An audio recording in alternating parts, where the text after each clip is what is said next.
Evil comes in many forms, shapes, and sizes. That is the beauty of it. Because it is dark, you do not see it coming, and remains quiet, until it has snuck up behind you undetected.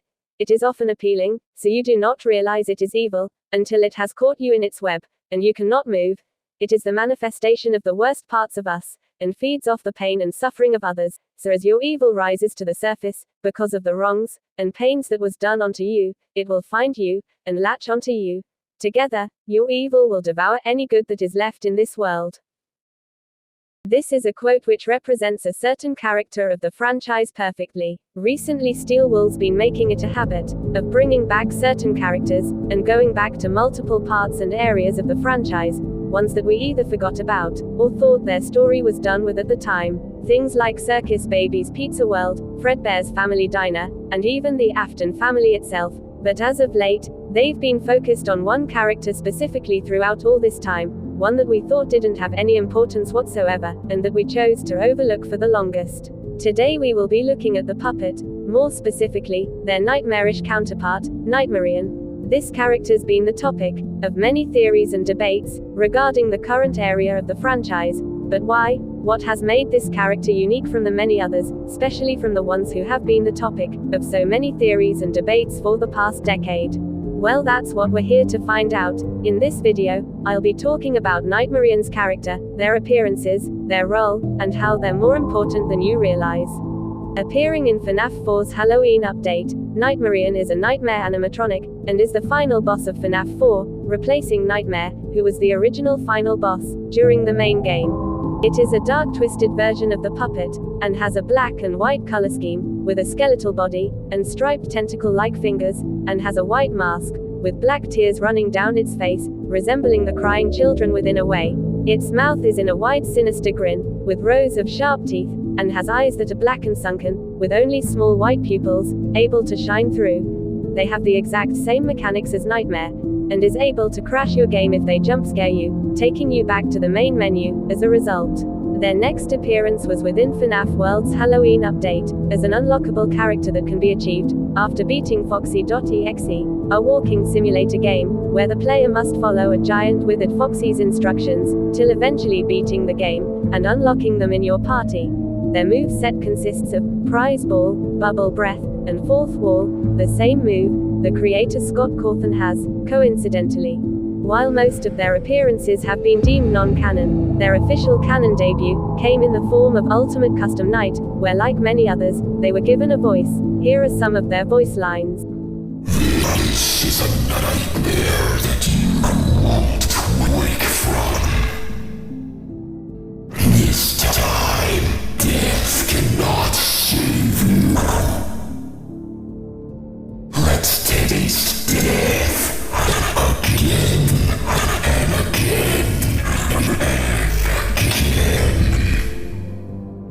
I am the fearful reflection of what you have created. They seem to have a twisted and vengeful personality, and seems to embody the essence of death and fear in some way, similar to Nightmare. From FNAF 4, they'll often appear in your office, and phase in and out if your mouse lingers on them for too long, resulting in a jump scare. They also appear as the front cover of the game. Their final appearance was within FNAF VR Help Wanted, specifically, the Night Terrors level, where you have to keep multiple animatronics out of the FNAF 4 bedroom, as they try to make their way in and kill you. There's not much to this level, other than Nightmarionne's unique mechanic of being able to slither with inside the room, and above the hole in the ceiling, where they can slide their multiple wiggly fingers through the multiple cracks and crevices, in order to try and get in. It isn't impressive gameplay-wise, but its animations with the creepy tentacles peeking out of the closet bed and ceiling is one of the most, if not scariest parts of the game, and it really makes for an overall terrifying experience. And that was pretty much it. Up until this point, they've just been a forgotten character, with very few lore relevance, and who's only been noteworthy a few times. That is until, of course, Security Breach came out, and while they don't appear physically, their presence is seen all throughout the Pizzaplex, from the black and white striped wires found throughout the East Arcade, as well as server rooms, to the multiple plushies hidden around the Pizzaplex, to even the alpha staff bots taking on the appearance of them. This character appears so much that it almost feels like it's watching us in some way, similar to the way another certain character watched us throughout this series. And it doesn't stop there, because in Ruin, they appear once again, hidden throughout multiple strange places. Interesting thing to point out is that this plushie is labeled as Nightmare, rather than Nightmarionne. This has had many people to believe that Nightmare and Nightmarionne could possibly be the same character in some way, and while there is some evidence to it, like them having the same jump scare sound, as well as having the same vibe as one another, I don't think that's the case. I think Nightmarionne is actually the new Nightmare. Let me explain. Nightmarionne's first official FAZBEAR canon appearance was within FNAF VR, a canon game created by FAZBEAR Entertainment, the same game that had Nightmare Fredbear appear in it. And we know he's canon because of the survival logbook, a logbook that FAZBEAR Entertainment repurposed from Michael Afton, and has a sketch of Nightmare Fredbear within it. I think Nightmarionne was a character created by FAZBEAR Entertainment, a character meant to represent Nightmare. They wouldn't know about Nightmare or his design, so they created Nightmarionne to be that nightmarish figure, modeling games, action figures, and even plushies off of them. See, we may know this as Nightmarionne, but the public within the FNAF universe knows it as Nightmare, and to be honest, that's pretty cool. Plus, what's scarier, a recolor of an already existing terrifying character, or an actual nightmarish figure, with very little details, and a haunting ability to sneak up behind you undetected, watching your every move, while hiding within the shadows. An actual manifestation of nightmares. But that begs the question, why does it appear so much? Why does Steelwool keep using it? And what is it really supposed to mean in the end?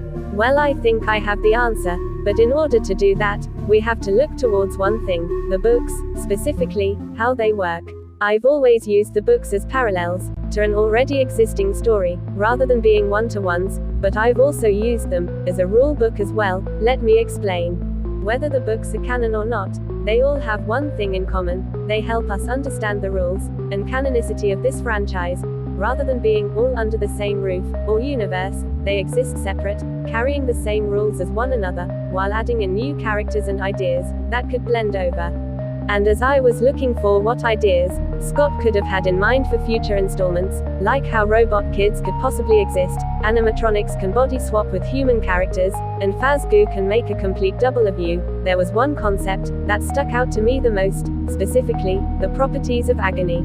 If you don't know, Agony is basically the opposite of Remnant. While Remnant is the energy of the human soul, Agony is the energy of human emotions, mainly strong negative ones like hatred, anger, sadness, pain, suffering, malice, etc. It has the exact same properties as Remnant, but can possess things without needing a soul, making objects and other things appear as haunted, despite not having a spirit. But what does this have to do with Nightmarionne? Well, Agony can also manifest into living creatures. FNAF'S Shadow Bonnie is actually a good example of this, appearing when collecting too much Agony, or Dark Remnant. Shadow Bonnie will appear and attack us, unless we use the flashlight to shine him away, and proceed to finish collecting Remnant.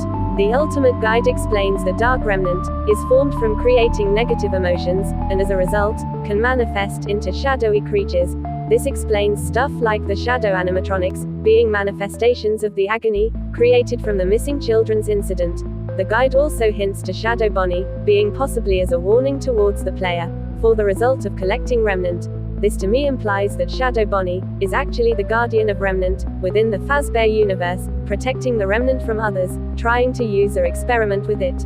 While there have been multiple interpretations on what Nightmarionne truly is, none have been really able to come to a complete conclusion. However, I believe I finally found a perfect solution to what this character really is, and it all connects to the main villain of Frights itself.